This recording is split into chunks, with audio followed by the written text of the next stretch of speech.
Hello बंधुरा आशा करी सकलेই ভালো আছেন। আজ আমি আপনাদের জন্য আরো একটি নতুন আপডেট নিয়ে উপস্থিত হয়েছি। তো তার আগে বন্ধুরা যারা এখনো আমার এই ডিএন চ্যানেলে নতুন আছেন তারা এখনই চ্যানেলটি সাবস্ক্রাইব করে দিন আরো নতুন নতুন আপডেট পাওয়ার জন্য। তাহলে আসুন বন্ধুরা ভিডিওটি শুরু করা যাক। বন্ধুরা আপনারা দেখেছেন হয়তো যখন আমরা মন্দিরে পুজো অর্চনা করি তখন আমাদের চোখে জল চলে আসে এবং সেই সময় যদি আমরা কেঁদে নিজের মনের ইচ্ছা বলি তো আপনি কি জানেন যে আপনার সাথে ঠিক কি ঘটবে?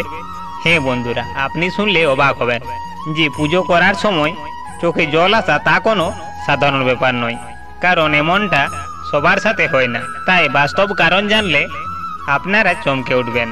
বন্ধুরা প্রত্যেক মানুষের সাথেই জন্ম থেকে কোনো দেবদেবীর আশীর্বাদ থাকে, কিন্তু তা আমরা জানি না। তাই আজকের ভিডিওতে বন্ধুরা আমরা জানবো যে এমন কোন অজানা শক্তি কৃপা আমাদের উপরে রয়েছে। তাই অবশ্যই বন্ধুরা ভিডিওটি পুরো দেখুন।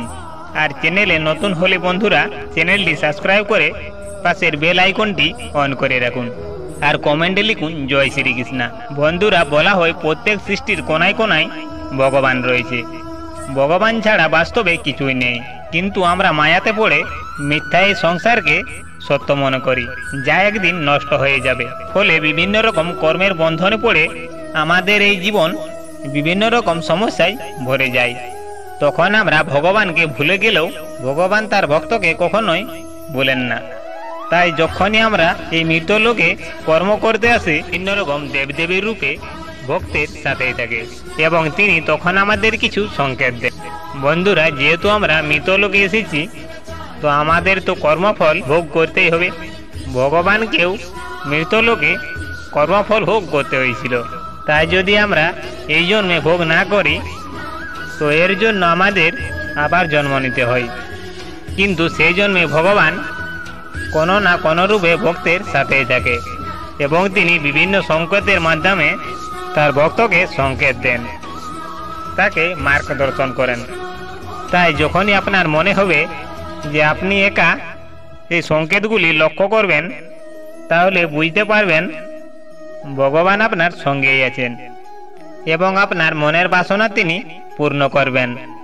নাম্বার 1, পুজো করার সময় চোখে জল আসা। বন্ধুরা যেহেতু আমরা জন্ম জন্মান্তর ধরে ভগবানের ভক্তি করছি সেহেতু সে দেবদেবীর সাথে আমাদের একটি জন্ম জন্মান্তরের একটি সম্পর্ক হয়ে গেছে। তাই যখনই আমরা সে দেবদেবীর মন্দিরে যাই বা তাদের দর্শন করি বা তাদের গান কীর্তন শুনি, যদি আপনার চোখ দিয়ে জল বেরিয়ে যায় তো এর মানে আপনার আত্মার সাথে ঈশ্বরের ঊর্জার মিল হয়ে গেছে।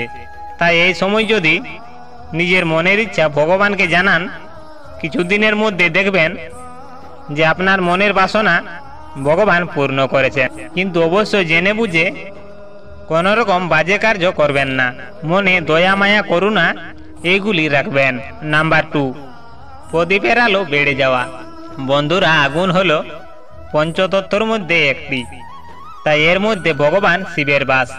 তাই পুজো করার সময় যদি প্রদীপের আলো হঠাৎ করে বেড়ে যায় তো এর মানে আপনার জীবনে এবার খুশির দিন আসছে। নাম্বার 3, যদি হঠাৎ পুজো করার সময় আপনার শরীরে শিউরেন দিয়ে ওঠে, আপনার লোম সব দাঁড়িয়ে যায় তো ভাববেন আপনার আশেপাশে কোনো দেবদেবী রয়েছে।